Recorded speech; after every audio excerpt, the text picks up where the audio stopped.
In one of the most explosive and emotional scenes ever witnessed in South Africa's parliament, the late Ambassador Nathi Mthethwa's widow confronted President Cyril Ramaphosa and top ANC officials, accusing them directly of having blood on their hands. The nation watched in disbelief as chaos unfolded in front of cameras, with security struggling to maintain order and opposition parties demanding that her voice be heard. The tension had been brewing for weeks. Ever since investigators uncovered new evidence in the ongoing probe into Nathi Mthethwa's mysterious death in Paris, the country has been on edge. Reports suggest that classified communications, secret bank transactions, and leaked surveillance footage may link several high-ranking government figures to a coordinated cover-up surrounding the ambassador's murder. But no one expected the widow to take matters into her own hands so publicly and so powerfully. It was a routine parliamentary session until it wasn't.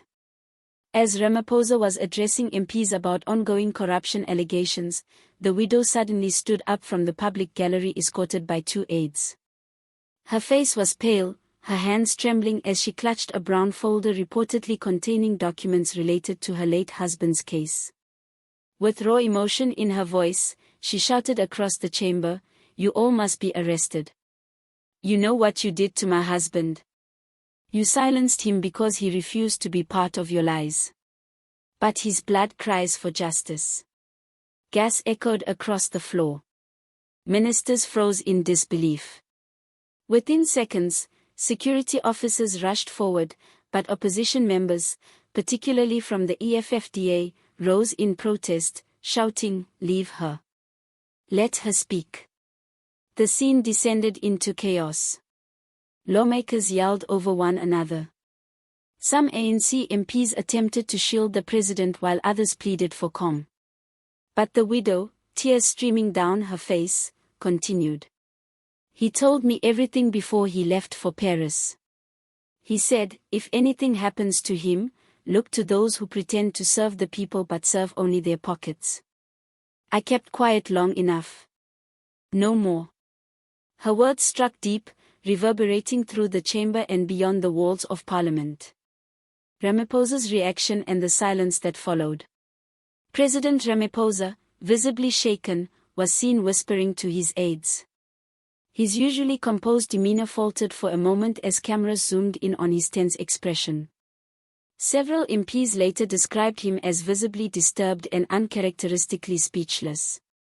While the speaker attempted to restore order, the widow refused to leave. She dropped the folder she had been holding, scattering papers across the chamber.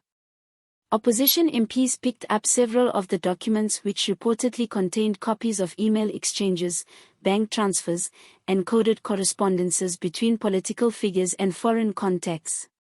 Soon after, the speaker ordered an emergency adjournment, but the damage was already done. Within minutes, clips of the confrontation went viral across social media. Hashtags such as #Justice from #Ramaphosa mustn't answer and #Parliament erupts began trending globally. Outside Parliament, hundreds of protesters gathered chanting slogans like "No Justice, No Peace" or "Who Killed in Death," where banners bearing the late ambassador's face flooded the streets. Many South Africans expressed both sorrow and rage, demanding full transparency into the case and accusing the government of hiding the truth. Political analysts say this may be the most serious credibility crisis President Ramaphosa has faced since taking office. The widow's confrontation has emboldened whistleblowers and revived calls for an independent international inquiry into Mthethwa's death. What happened today isn't just a personal outburst. It's symbolic of a nation that feels betrayed. South Africans are tired of lies, tired of scandals, and tired of leaders who act above accountability. This could trigger a political earthquake. Ambassador Nathi Mthethwa's death in Paris had initially been reported as a tragic accident. But from the start, inconsistencies raised questions. Witnesses contradicted police reports, surveillance footage went missing, and confidential embassy files were erased days after his passing. Rumors quickly spread that Mthethwa had been preparing to expose a secret financial network connecting certain South African officials to foreign interests and illicit deals. Just days before his death, he had reportedly told close colleagues that he feared for his life. Now with the widow's public accusations, those suspicions have reignited with new intensity. Sources close to the investigation claim that the documents she carried could potentially implicate several government insiders, including individuals close to the presidency. In the hours following the confrontation, Parliament issued a brief statement calling the incident regrettable but understandable given the emotional context. However, the public isn't satisfied. Civil society groups, activists, and even some ANC members are now calling for Ramaphosa to address the nation directly and clarify what his administration knows about Death's death. Meanwhile, the widow has reportedly gone into protective custody after receiving multiple threats.